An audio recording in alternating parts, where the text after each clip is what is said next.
बच्चों की इम्यूनिटी को कैसे स्ट्रॉन्ग कर सकते हैं इतनी कम एज। बड़े लोगों को छोटे बच्चे ना बहुत क्यूट लगते हैं, तुरंत देखते ही अट्रैक्ट होके किस विस करने लगते हैं फेस पे, चीक्स पे, यहाँ वहाँ। तो हमें रखनी होंगी कुछ सावधानियां बच्चों को लेकर। हेलो गाइस, कैसे हैं आप लोग? मैं हूं श्वेता। आज हम इस वीडियो में बात करेंगे बहुत ही इंपॉर्टेंट टॉपिक के बारे में, जो कि होगा हमारे बच्चों से रिलेटेड। कोरोना की थर्ड वेव के बारे में आपने सुना ही होगा।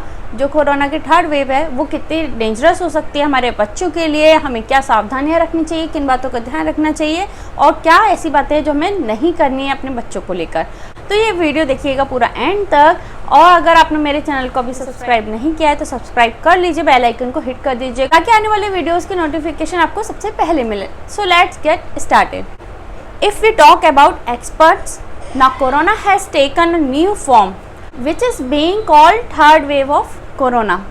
जैसा कि आप लोगों को पता होगा, कोरोना जो है वो अपने रूप बदलता रहता है, नए नए स्ट्रेन में सामने आ रहा है, उसके नए नए साइन एंड सिम्टम्स भी दिखाई दे रहे हैं। हर बार वो एक नए स्ट्रेन के साथ और मजबूती से आता है। आपको पता ही है सेकेंड वेव जो आई थी कितनी खतरनाक थी, कितनी डेंजरस थी। उसने जिस तरीके से अटैक किया है हमारी कंट्री पर, कितना लॉस हुआ है, कितने लोगों की जान गई है उसकी वजह से। तो हम नहीं चाहते, भगवान ना करे, थर्ड वेव भी ऐसी ही हो, इतनी खतरनाक हो। तो हमें रखनी होंगी कुछ सावधानियां बच्चों को लेकर, क्योंकि एक्सपर्ट का यही मानना है ये जो तीसरी लहर आने वाली है कोरोना की, ये बच्चों पर ज़्यादा इफ़ेक्ट कर सकती है। तो हमें कैसे पता चलेगा कि ये थर्ड वेव ऑफ कोरोना के सिम्टम्स हैं, ये थर्ड वेव ऑफ कोविड आ चुका है? उसके साइन एंड सिम्टम्स कैसे पता चलेंगे हमें? बॉडी में कुछ ऐसे लक्षण दिखाई देंगे बच्चे की, जैसे आप समझ पाएंगे कि ये नए कोरोना के सिम्टम्स हैं। हमें वैक्सीन लग चुका है, एडल्ट को जो कि 18 ईयर से अबव हैं उनको वैक्सीन लग चुका है। हमारे भी फैमिली में सबको सेकेंड डोज लग चुके हैं, हम लोग वैक्सीनेटेड हैं पूरी तरह से। तो हम लोग तो सुरक्षित हो गए हैं एक तरीके से, मान लीजिए। जो खतरा है अब आने वाली जो थर्ड वेव का वो है बच्चों पर, क्योंकि अभी तक बच्चों को वैक्सीन नहीं लगी है। अभी वैक्सीन का ट्रायल चल रहा है, अभी हम कंफर्म नहीं कर सकते कब तक बच्चों की वैक्सीन आ पाएगी, कब तक उन्हें लग पाएगी। तो सबसे ज़्यादा खतरा उनको ही है जिनको वैक्सीन नहीं लगी है। तो बच्चे भी इस कैटेगरी में आते हैं जो, तो आपको ध्यान रखना है उनका, जिनको वैक्सीन नहीं लगी है। आपके घर में अगर कोई भी बिना वैक्सीन के रह गया है तो वो भी जाके वैक्सीन लगवा लीजिए, क्योंकि यही अभी हमारे पास एकमात्र उपाय है जिससे हम कोरोना से पूरी तरह बच सकते हैं, सेफ रह सकते हैं। जो 0 to 17 ईयर के बच्चे हैं उनको इस कोरोना वायरस का ज़्यादा खतरा माना जा रहा है। सो जब तक हमें बस सावधानियां रखनी है, बच्चों को सुरक्षित रखना है। इवन जो अभी इन्फेंट हैं, जो न्यूबॉर्न बेबी हैं और जो टुडलर हैं, 5 साल के बच्चों को ज़्यादा इससे खतरा हो सकता है। तो माँ बाप को ही, हम पेरेंट्स को ही उनकी ज़्यादा केयर करनी पड़ेगी और हमें कुछ सावधानियाँ रखनी पड़ेंगी बच्चों को लेकर, अगर उन्हें इस वायरस से बचाना है। तो आइए हम जानते हैं इसके पहले बेसिक जो सिम्टम्स नज़र आएंगे, क्या वो उससे जो फर्स्ट और सेकंड वेव है उसके साइन और सिम्टम्स से कितने मैच करते हैं वो जानते हैं, क्या कॉमन सिम्टम्स रहने वाले हैं। तो हम बात कर लेते हैं अपने पहले साइन और सिम्टम्स की। पहला होगा बच्चे में फीवर का आना। अगर बच्चे को बुखार है, 102 103 बुखार है, हाई फीवर है और उसको हेडक है, सर में दर्द की समस्या है, वो भी सीवियर हेडक है, अनबियरेबल है, तो ये एक साइन होता है। दूसरा, अगर उसको ड्राई कफ है, कोल्ड है, ये भी एक सिम्टम बन जाता है। अगर उसको जो पहले गले में खराश शुरुआत होती है, बेसिक जो सिम्टम दिखाई देता है, सबसे कॉमन सिम्टम अभी तक देखा गया है वो है गले में खराश। जो सॉर थ्रोट की समस्या होती है वो हो सकती है। फिर जो चौथा सिम्टम नज़र आएगा, जो लक्षण दिखेगा, वो दिखेगा बॉडी पेन का, बॉडी में जो पेन अकड़न रहती है वो। फिर उसके बाद जो सिम्टम नज़र आएंगे वो हो सकते हैं गालों में दर्द का रहना, आँखों में दर्द रहना, ये सब सिम्टम्स नज़र आ सकते हैं इस नए वायरस के। तो ये कुछ ऐसे मिले जुले सिम्टम्स थे, साइन थे, जो कि फर्स्ट और सेकंड वेव के हमें देखने को मिले हैं। और पेरेंट्स से रिक्वेस्ट है, अगर ऐसे सिम्टम्स आपके बच्चे में दिखाई देते हैं तो प्लीज़ आप घर में ट्रीटमेंट मत करिए, आप तुरंत डॉक्टर से सलाह लीजिए और सबसे पहले टेस्ट कराइए। अगर टेस्ट पॉजिटिव निकलता है तो अपने पास के पीडियाट्रिशियन से, अच्छे पीडियाट्रिशियन से कंसल्ट करिए और बच्चों का इलाज अच्छे से कराइए। आपने सेकेंड वेव की जो खतरनाक स्थिति थी वो तो देखी ही होगी। हॉस्पिटल्स में जगह नहीं है, बेड नहीं है, ऑक्सीजन नहीं है, ऑक्सीजन सिलेंडर अवेलेबल नहीं है, कोई इक्विपमेंट जो होते वेंटिलेटर तक अवेलेबल नहीं था, बहुत ही भयंकर स्थिति थी। तो हम नहीं चाहते वैसी ही स्थिति अब बने। हमें PPP का इस्तेमाल करना चाहिए अब थर्ड वेव से लड़ने के लिए। But now we should prepare our self to fight against third wave of corona. आपको अपनी लड़ाई खुद ही लड़नी है। यहाँ मैं बताऊंगी कि वो क्या ऐसे छोटे मेडिकल इक्विपमेंट हैं और बेसिक इक्विपमेंट है जो एक फर्स्ट एड किट में होने चाहिए। सबसे पहले आपके घर में एक ऑक्सीमीटर तो होना चाहिए जो SpO2 और पल्स रेट चेक करने के काम आता है, ऑक्सीजन लेवल चेक करने के काम आता है। वो ऑक्सीमीटर आपके घर में होना चाहिए। दूसरी चीज़ थर्मामीटर होना चाहिए। ये हर बच्चे की मेडिकल किट में होना चाहिए। हमारे जब नित्या छोटी थी तो हमने जब वो न्यू बॉर्न थी तभी हमने ये उसके एक मेडिकल किट अलग तैयार कर ली थी। उसकी जो बेसिक चीज़ें थी उसमें रखी हैं हमने, उस पर हमने अलग वीडियो बनाया हुआ है, वो जाके आप चेक कर सकते हैं कि बच्चों की जो मेडिकल किट है वो कैसे तैयार करते हैं, उसमें क्या क्या होना चाहिए।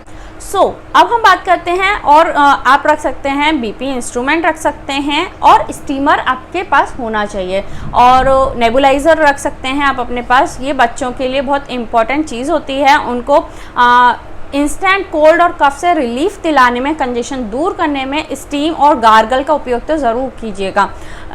उसे नेबुलाइज़र दिला सकते हैं आप उसके कंजेशन को दूर करने में, ठीक है। तो ये कुछ ऐसे छोटे इक्विपमेंट थे जो आपके पास बेसिक चीज़ें अवेलेबल घर में रहनी चाहिए। अगर कंडीशन ज़्यादा क्रिटिकल हो गई है तो आपको डॉक्टर के यहाँ तुरंत जाना चाहिए, डॉक्टर की सलाह पर ही सारे काम करने चाहिए। लेकिन जब तक अगर आपको बेसिक साइन एंड सिम्टम्स नज़र आते हैं तो आपके घर में ये कुछ इक्विपमेंट होने चाहिए जो आपके घर में हेल्प कर सकते हैं बच्चे का टेम्परेचर चेक करने में, बच्चे की कंडीशन को दूर करने में। तो ये आपके पास होना चाहिए। अब हम बात करते हैं हम क्या प्रिपरेशन कर सकते हैं इस कोरोना से बचने के लिए, क्या प्रिकॉशन और क्या प्रिवेंशन हमें लेनी चाहिए। अब हम बात करते हैं जो इन्फेंट हैं, हमारे जो छोटे बच्चे हैं 0 to 1 ईयर तक के बेबी हैं जो अभी सिर्फ और सिर्फ ब्रेस्ट मिल्क पर हैं, तो उन्हें कैसे उनकी इम्यूनिटी पावर को बढ़ाया जाए, क्या कर सकते हैं उनकी इम्यूनिटी बढ़ाने के। क्योंकि आप जानते हैं इम्यूनिटी सिर्फ एक ऐसी चीज़ है जो कि हमें किसी भी वायरस या बैक्टीरिया से लड़ने में हमारे लिए हेल्प करती है और हमारी बॉडी को प्रिपेयर करती है। जो हमारे अंदर एंटीबॉडीज़ होती हैं वो नए वायरस और बैक्टीरिया से लड़ती हैं, तो उसके लिए ज़रूरी हमारी इम्यूनिटी का स्ट्रॉन्ग होना। तो हम बच्चों की इम्यूनिटी को कैसे स्ट्रॉन्ग कर सकते हैं इतनी कम एज में। सिंपल फॉर्मूला है, अगर आप ब्रेस्ट फीड करवाती हैं तो ब्रेस्ट फीडिंग ही करवाएं, बेस्ट ऑप्शन है बच्चों के लिए इम्यूनिटी बढ़ाने का। क्योंकि इससे क्या होता है, जब बच्चा ब्रेस्ट मिल्क लेता है तो उसके साथ साथ एंटीबॉडीज़ भी उसकी बॉडी में ट्रांसफ़र होती हैं और उसकी इम्यूनिटी उससे ही बढ़ती है। जितना आप ब्रेस्ट फीड कराएंगी उसके लिए एक इम्यूनिटी डोज होगा, ये समझ के फीड कराइएगा। और जब भी बच्चे को अगर ऐसा सर्दी जुकाम बुखार जैसी कोई समस्या होती है उस टाइम भी आपको फीड नहीं छुड़वाना है, फीड कराते रहना है और दवाई के साथ साथ उसको ब्रेस्ट मिल्क देते रहना है, क्योंकि वो हेल्प करेगा नए वायरस और बैक्टीरिया से लड़ने में 0 to 1 ईयर तक के बच्चों को। और इसके अलावा कुछ भी बच्चों को नहीं देना है, क्योंकि इतने छोटे बच्चों के लिए ना तो हम उन्हें काढ़ा दे सकते हैं घर में, ना हम उन्हें कोई भी ऐसी जो कोरोना किट अवेलेबल होती है ना हम उन पे एक्सपेरिमेंट कर सकते हैं। और जो उनकी जो बेसिक दवाएं रहती है वो आप डॉक्टर से कंसल्ट करके सर्दी जुकाम बुखार की वो ज़रूर दे सकते हैं और ब्रेस्ट मिल्क दे सकते हैं। अब हम बात करें बड़े बच्चों की, जो कि अब आ गए हैं सॉलिड फूड पर, जो बच्चे 1 साल से ऊपर हैं और 17 ईयर तक के बच्चे हैं, उन सबको क्या करना चाहिए, उनकी इम्यूनिटी कैसे बढ़ाई जाए। तो उनके लिए यहाँ मैं कुछ चीज़ें बताऊँगी, आपको ध्यान से सुनना है। सबसे पहले इम्यूनिटी बढ़ाने के लिए बहुत ज़रूरी होते हैं आपको ऐसे फ्रूट्स और ऐसे फल, ऐसी सब्जियां खानी हैं जिसमें विटामिन सी ज़्यादा मात्रा में पाया जाता है। आपको अगर इम्यूनिटी बढ़ानी है तो विटामिन सी का कंजप्शन ज़्यादा करना पड़ेगा आपको। आप खाने में विटामिन सी की मात्रा बढ़ा लीजिए बच्चों में। अगर आप उसको खाना देती हैं तो ऐसे सिट्रस फ्रूट्स दीजिए बच्चों को दिन में 1 बार, तो जिससे उनकी इम्यूनिटी बढ़े। जैसे संतरा हो गया, एप्पल हो गया, और भी ऐसे फ्रूट्स होते हैं, कैरेट हो गई, और ग्रीन वेजिटेबल देना बिल्कुल भी ना भूलें बच्चों के लिए। डेली उसके जो खाने में ग्रीन वेजिटेबल की मात्रा ज़रूर बढ़ा दीजिएगा। हरी सब्जियां उसको खूब खिलाइए, अच्छे फल फ्रूट ताज़े होने चाहिए वही बच्चों को दीजिए। दूसरी चीज़ होती है अच्छा होममेड खाना, घर में अच्छा पका हुआ खाना ही बच्चों को देना है और बाज़ार का कोई भी पैकेट फूड नहीं देना है बच्चों को। अभी इन दिनों हो सके तो अवॉइड कीजिए, बाहर का खाना बच्चों के लिए नुकसानदायक हो सकता है क्योंकि उसमें आप जानते हैं कुछ भी ऐसा नहीं होता है जो बच्चों की इम्यूनिटी बढ़ाए, ग्रोथ बढ़ाए या बच्चों के हेल्थ के लिए अच्छा हो। सो अवॉइड द आउटसाइड फूड्स। फिर हम बात करते हैं कैसे इम्यूनिटी बढ़ाई जाएगी। दिन में बच्चे को, अगर आप नॉन वेजिटेरियन हैं, बच्चे को एग दे सकती हैं। दिन में 2 बार बच्चे को एग देना है। अगर आप वेजिटेरियन हैं तो बच्चे को दूध और दही दे सकती हैं ज़्यादा मात्रा में। दिन में 1 कप दूध तो बच्चे को देना ही है। आप दही का इस्तेमाल कीजिए। जो भी डेयरी प्रोडक्ट्स होते हैं आप उनकी डाइट में इंक्लूड कर दीजिए। डेली आपको डेयरी प्रोडक्ट्स बच्चों को देने ही हैं। उससे कैल्शियम भी मिलेगा, प्रोटीन भी मिलेगा और अच्छी एक डाइट भी पहुंचेगी। ठीक है। फिर आपको ध्यान रखना है दालें बच्चा अच्छे से खाए। सब तरह की उसको दाल देनी है। तुअर दाल, मूंग दाल जिसे ग्रीन ग्राम कहते हैं, वो देना है। और आप डाइट में राजमा बच्चों को दे सकती हैं, राइस दे सकती हैं। आप चाहें, अगर आपका बच्चा खाने में नखरे करता है, ये सब चीज़ें, सब्जियां नहीं खाता है, दाल नहीं खाता है, तो आपको क्या करना है, खिचड़ी बना के देना है बच्चे को, प्यूरी के फॉर्म में देना है। जब हमारी नित्या छोटी थी तो हम भी उसको प्यूरी फॉर्म में ये सब चीज़ें देते थे। उसमें 5 तरह की दाल चावल मिलाकर और 5 तरह की सब्जियां मिलाकर हम लोग उसको उबाल लेते थे। और जब भी बच्चे का खाना बनाएं, एक चीज़ तो ज़रूर ध्यान रखें, उसमें हल्दी का उपयोग आपको करना है। हल्दी, जीरा जो हमारे घर में अवेलेबल रहते हैं, ये नेचुरल जो स्पाइसेस होती हैं, इनमें भी बहुत अच्छी आयुर्वेदिक प्रॉपर्टीज़ होती हैं जो कि एक इम्यूनिटी को बढ़ाने में और बैक्टीरिया से लड़ने में हमारी हेल्प करती हैं। आप हल्दी के गुण से तो वाकिफ़ होंगे ही, हल्दी कितनी बेनिफिशियल होती है। हल्दी में इन्फ्लामेटरी प्रॉपर्टीज़ होती हैं, वो भी एक हेल्प करती है हमें जल्दी से हील करने में, हमारी बॉडी को हील करने में। तो आप हर खाने में बच्चे के हल्दी का उपयोग कीजिए, अच्छा घी उपयोग कीजिए। तो आप ऐसा जो भी फूड होता है उसको बच्चे को दीजिए। सो आपको ये चीज़ें का ध्यान रखना है कि बच्चे को अच्छे से अच्छा हेल्दी डाइट दें तो उनकी इम्यूनिटी बढ़ेगी। अब हम बात करते हैं क्या ऐसी चीज़ें हमें करनी चाहिए डेली लाइफ में और क्या नहीं करनी चाहिए, जिससे हम थर्ड वेव, जो कोरोना की थर्ड वेव आने वाली है, उसके अटैक से हमारा बच्चा बच सके। अगर आप चाहती हैं तो मैं जो बताने जा रही हूँ उन पर ज़रूर ध्यान दीजिएगा। First thing, children should stay at home. बच्चों को घर में रुकने के लिए बोलें, उनको बाहर कम से कम जाने दें खेलने के लिए। उनका जो पूरा माहौल है, आप जानते हैं 2 साल से चेंज हो चुका है। उनके स्कूल बंद हैं, उनका प्लेग्राउंड में जाना बंद है, वो घर पर ही उनका स्कूल है, घर पर ही प्लेग्राउंड है। तो अभी 2 साल से तो यही चल रहा है। सबसे सेफ ऑप्शन है घर पे रहना। जितना घर पे रहेंगे आप उतना ही वायरस के अटैक से बच पाएंगे। The second thing you can do, avoid visiting of relatives and friends. अभी जितना अवॉइड कर सकते हैं आप फ्रेंड्स रिलेटिव से मिलना जुलना, गैदरिंग में मिलना जुलना, तो आप वो कम से कम करें या बिल्कुल ही ना करें। आप जा रहे हैं लेकिन बच्चों को ना लेकर जाएं, ऐसा भी आप कर सकते हैं, क्योंकि हमें नहीं पता है कि वहाँ किसको वायरस है किसको नहीं है, कौन इफेक्टेड है इस वायरस से, या किन लोगों को वैक्सीन लग गया या नहीं लगा, हमें नहीं पता रहता है ऐसी गैदरिंग में। तो आप अवॉइड कीजिएगा ऐसे अननोन प्लेसेस पे या ऐसे गैदरिंग वाली जगहों पर जाना। फिर आपको नेक्स्ट क्या करना है, बच्चे को आपको दिन में 2 बार तो कम से कम नहलाना ही है। ये आप कर सकती हैं। जब भी आपका बच्चा खेल के या बाहर से कहीं से आता है, आपको उसको बाथ दिलवाना है।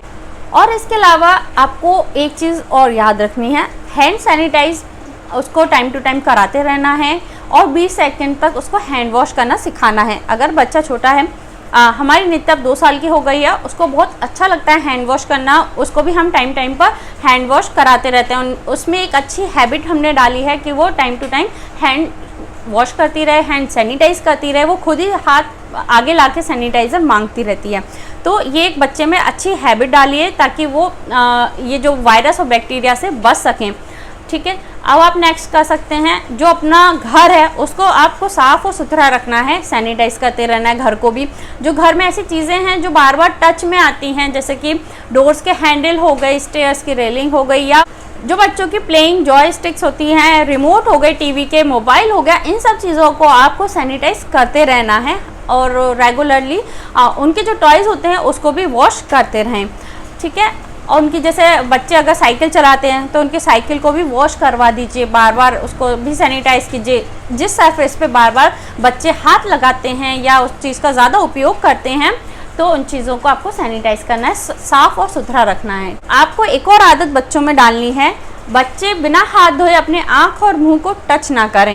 बच्चे छोटे होते हैं, वो नहीं जानते हैं, वो ऐसे ही आंखें अपनी मल लेते हैं, रब कर लेते हैं, नोज़ पे हाथ लगा लेते हैं और बिना हाथ धोए खाना भी खा लेते हैं। तो आपको एक अच्छी आदत उनमें ये भी डालनी है कि बिना हाथ धोए सैनिटाइज किए वो ये सब चीज़ें ना करें, अपने फेस को टच ना करें। आपको एक और चीज़ जो बहुत ज़रूरी है वो ध्यान रखनी है, अगर कोई भी पर्सन आपके घर आता है, बाहर से आया है, तो आपको उनको सैनिटाइज ज़रूर करा देना है पहले।